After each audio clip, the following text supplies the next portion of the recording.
I hear the chimes of freedom ring again. I heard them once before when they were blowing in the wind. The Chinese people walk in chains, they're longing to be free. It's time to tell the world the truth about the CCP. I'd like to paint a picture in this song about what it's like in China if you practice Falun Gong, or if you are a Christian or you're for democracy. They'll put you in a prison cell and throw away the key.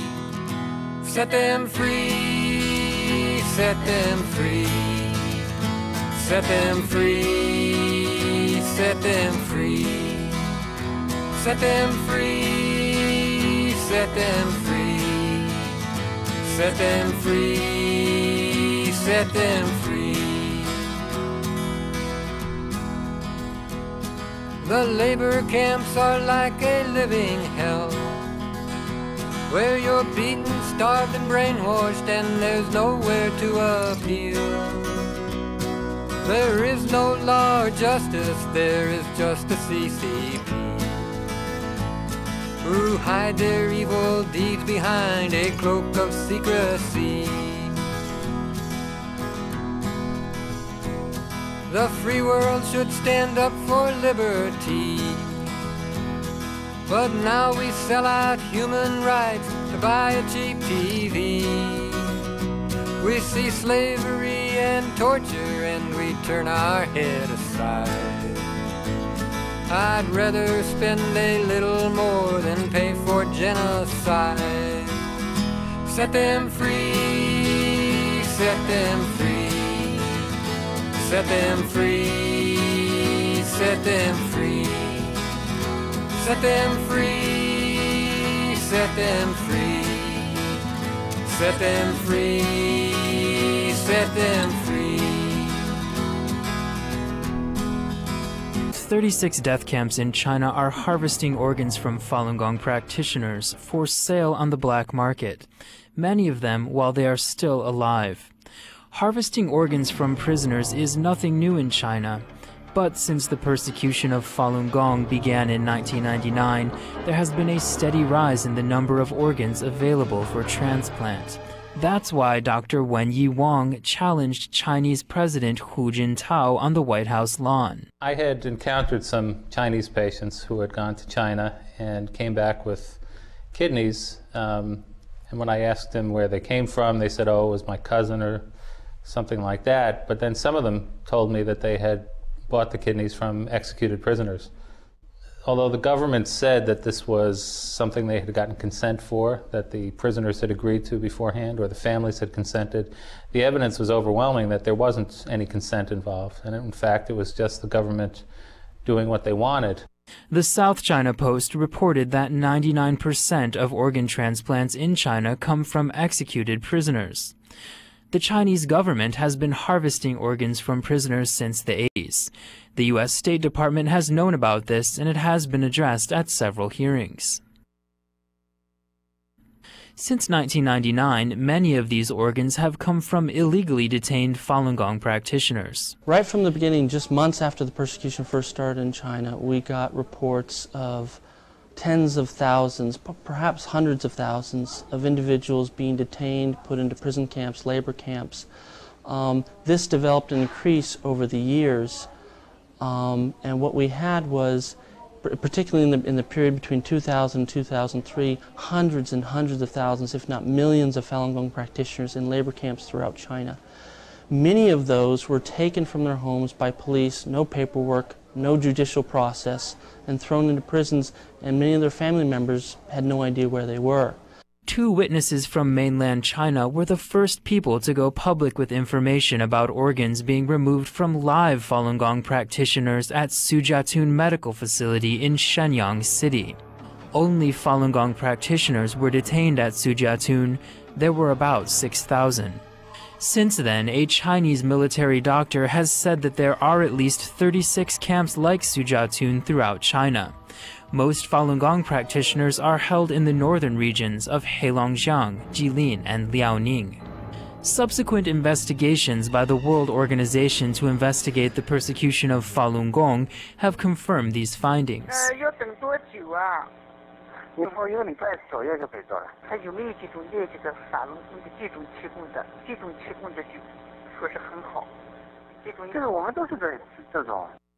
Throughout China, hospitals advertise their transplant services. As you can see, this is a big business. But many hospitals in China claim organs can be delivered quickly. This organization claims it can get a kidney for transplant in as little as 1 week.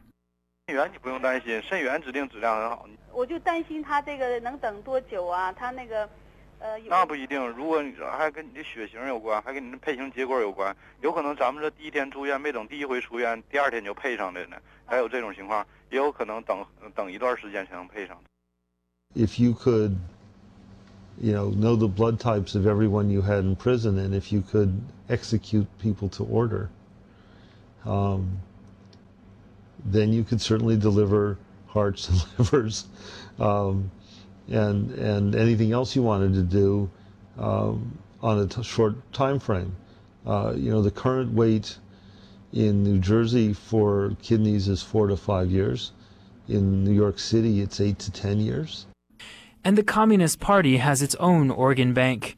Hundreds of thousands of imprisoned, often undocumented Falun Gong practitioners. There's no other way of guaranteeing the opportunity of having an organ available on a scheduled basis other than to say we'll have to schedule an execution. One imprisoned Falun Gong practitioner was told her organs were not good enough for transplant. First they had my kidney examined, then my blood, my skin, my liver, and then my eyes. After the exam, they determined that I was sick and took me back to the concentration camp. It is unknown how many Falun Gong practitioners did suffer from the fate Yuji Wang narrowly escaped. Falun Gong practitioners worldwide are calling upon all people of conscience to investigate further and help put an end to organ harvesting in China.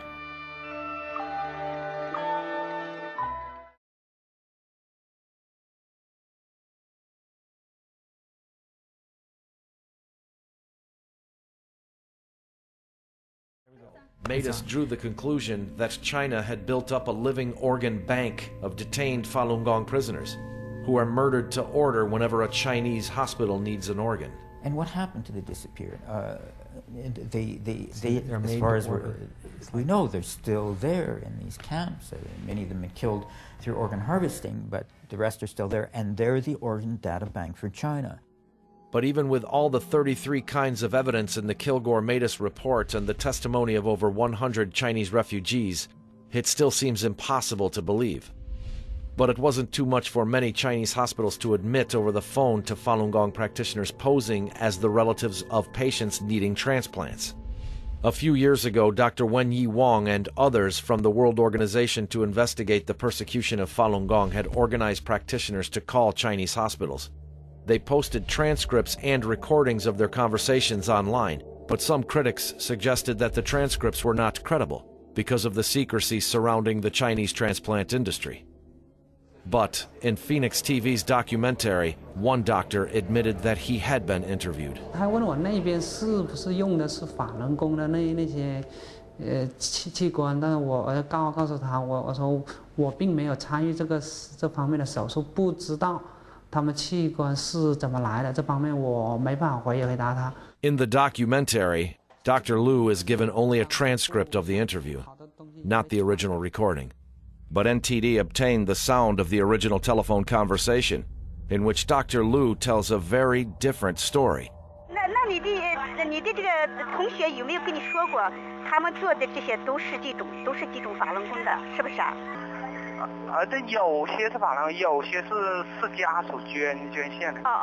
那现在就是说，我想找这种给我的孩子找这种法轮功的，你估计他能帮我找到吗？那肯定能够找到。能找到啊？就说你们以前用的，就说是是从哪里找？是看守所还是到这个监狱呢？监狱里面找的。哦，监狱里啊，他那种就是都是那种健康的法轮功是吧？健康的法轮功。对，肯定是学好的才能做完，因为这种东西做了要保证质量的。那是都要像你们都要到监狱去自己去挑选是吧？对，肯定挑选。那挑选如果他不让你抽血怎么办？他肯定会让的。他怎么会让的？有法检在里面的，你怕什么？这东西都用不着你们担心的。不是问题。他会我知道，他知道会是给他这个取器官移植吗？他会知道吗？不知道啊。他不知道啊，就是那就不让他知道是吧？知道他就不让抽了是吧？对。那怎么说服让他说他说你抽血干什么？那你怎么讲呢？哎呀，这个他们会有办法，这个不是你担心的问题。Began. From 1999 to 2005, the number of liver transplants in China increased by 40 times, and 98% of them were cadaveric. Moreover, the graph shows that China continues to perform around 2,000 liver transplants a year. The number for 2009 looks lower, but according to the website's home page, there have been an additional 400 liver transplants since the report's publication. So 2009 is on track for another 2,000-plus liver transplant year. Unfortunately, the registry's report doesn't include any data on other types of transplants. But if we apply the growth rate of liver transplants from 1993 to 2009 to the statistics provided by the Chinese Ministry of Health, we can estimate the total number of transplants performed in China since the persecution of Falun Gong in 1999. It comes out to around 130,000. That really brings it to light now, does it not? As you saw, the doctor basically said, oh, well, he told her that he, didn't know. And then they had a very detailed conversation about what happens. And it was almost like discussing slices of meat. It's like demonization has been robbed from these people by propaganda, which I did read a little of. And it's, even if the propaganda was all true, it wouldn't be any reason to torture people in that way, because the propaganda doesn't even have enough weight to justify that at all. Of people that are in labor camps, and with a large number of donors that have, they're not like donors as we think of. These are like people that have been murdered for their organs. 130,000. What you will find, and you will get the information to go visit these videos, is that the number just keeps going up and at a very alarming rate. And so what it seems to me is that as high as these numbers are, and as outrageous as they are as far as being too high, they're poised for much, much greater numbers.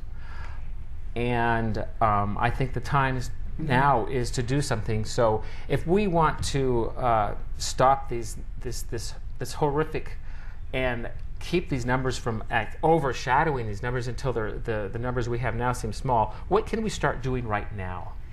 Just telling a friend and tell your family that people in China who practice Falun Gong are being persecuted.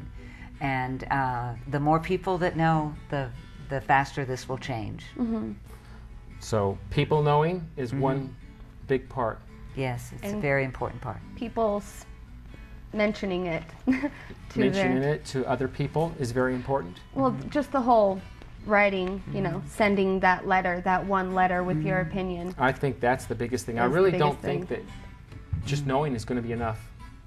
I really think that pressure is going to be the way to go. Well, but knowing brings pressure. Yes, I think it will. But I think that let's just simply, this is like really, really, really a big deal. This could involve millions upon millions of innocent people being tortured and killed. You saw the pictures for many, many reasons besides organ harvesting. Let's apply pressure so it stops early instead of later. Let's let the numbers be much smaller than greater. Let's have history smile on us and say that we did not forget. And it's up to you not to forget. When I buy a TV that's made from China, I try to balance American and foreign products. I want Americans to have jobs. I also want foreign people. I want Chinese people to have jobs and raise their families. Would it mean anything to you if there was a guarantee that your TV set was not made from labor from concentration camps of people of conscience, that, people that are not criminals? Yes. Would you be willing to pay a few more dollars for that TV set? Yes. And it would still be cheaper than a lot of other brands. So it would still be very competing.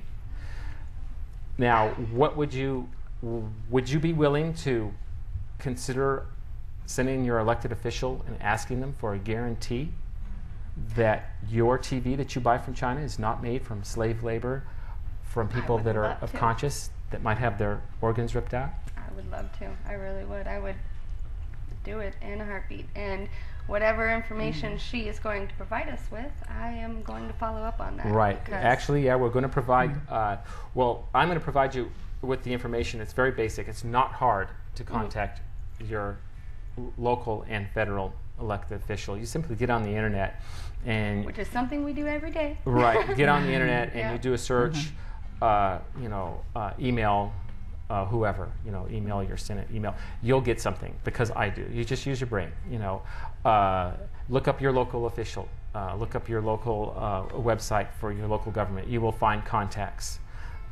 Anything that has to do with the Tucson government, and you type in Tucson government, you'll get something. You type in federal government, letters, email, you'll get something. You might have to spend 10-15 minutes, but you'll find that's the way to do that. That's how you do that. Okay. Everybody needs to do, because it's too complex for me to give that information. So do that. Just look it up and search. Look it up, search, and then just decide who you want to talk to of your elected officials, and then send them an email. And also you can look up, other forms like letters and stuff. This is all very doable. And I think we should. So one of the things that I would like to see us do is to ask our elected officials to work on laws that guarantee that our TV sets that we buy from China are not made from this kind of labor. And you got to remember, this kind of labor is torture. These people often work under very poor conditions. Though they may be keeping a few people and feeding them well for a little while because they want their organs, and those ones tend to be more healthy. But you can be zapped at any time. So you're in a labor camp, and you might be tortured.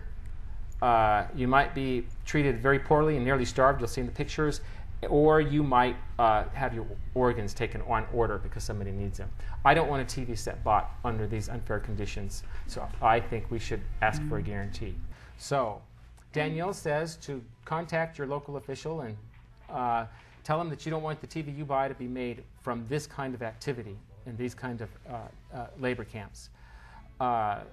Mary Jo Ard says that she wants you to contact her elected local officials, which you can do. And I say to contact your embassy, and you'll be seeing that contact information. It'll stay up there for some time. Along with the website address, it's a little complex. Be sure and get the dots and the underscores on. We put pressure on our local elected officials, which do sometimes denounce what's going on, and it's happened. And we talked about that the last show. And your federal elected officials, contact them and tell them that it concerns you and you want them to put pressure on China to stop. I always have pushed forward that in a peaceful way.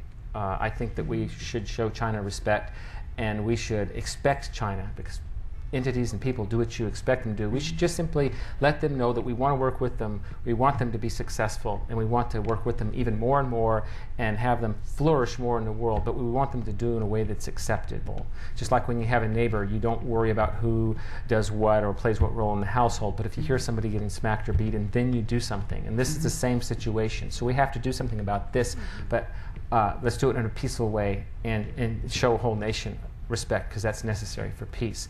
But we should also, I feel, and I talked to you about this, is there'll be information of a number that can go up on the screen for the Chinese embassy in America, and I would like for you to call the Chinese embassy or email them and let them know how you feel. I would suggest respect, because I think that will lend you an ear. If you show no respect, then you won't have an ear. They won't listen. They'll just simply turn it away. Show the country respect They have done some great things in the world. It's a great culture. It's given us a great many things. There's a lot of hope for China. There's a great hope for success in China. I want the people to have success, but I want the success to be without this. And I think if we put enough pressure on it, they'll feel it's not worth it. I think they're poised to do much more, and you will feel the same way if you watch what I watch, and you can. And I think enough worldwide, not just the American embassy, launch a program for other embassies and other nations. Enough worldwide opinion, I think, might make them just decide it's not worth it. There's bigger, greater things to do. When you're a whole nation of 1 billion people, there's greater things to do than to rip out people's organs. There's better stuff to be done. And I think that's my advice to you. Unfortunately, one of the things that is keeping this in place is the amount of money that is involved. We know that someone who goes to China to get a liver and a kidney has to pay something like $180,000, and for corneas, maybe $30,000. So if you're holding 10,000 or 120,000 or 500,000 people in concentration camps, and we really don't know for sure how many there are, but we think the numbers are huge. And for each one of those, you can make between $500,000 and $1 million. Very difficult. That is difficult. I agree with you. Like but that. I think there is a way. I don't think it's the stick. I think it's the carrot. There's money. There is money to be made at that, but there's only going to be so many stick people. I think we ought to just let them, encourage them, and say, look, if you just stop. You don't have to admit to it. Just stop, and we'll give you all this, and you can make even more money.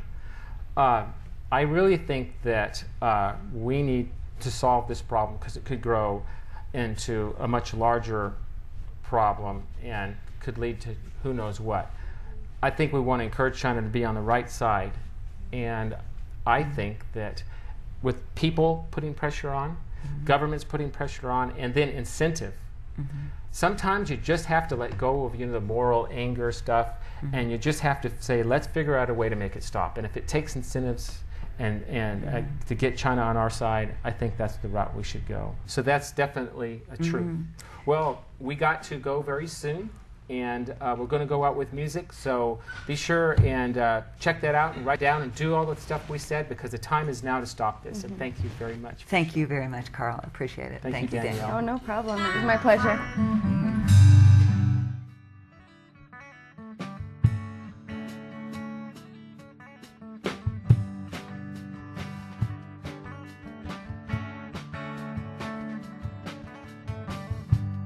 You don't be stressed walking down the road. Still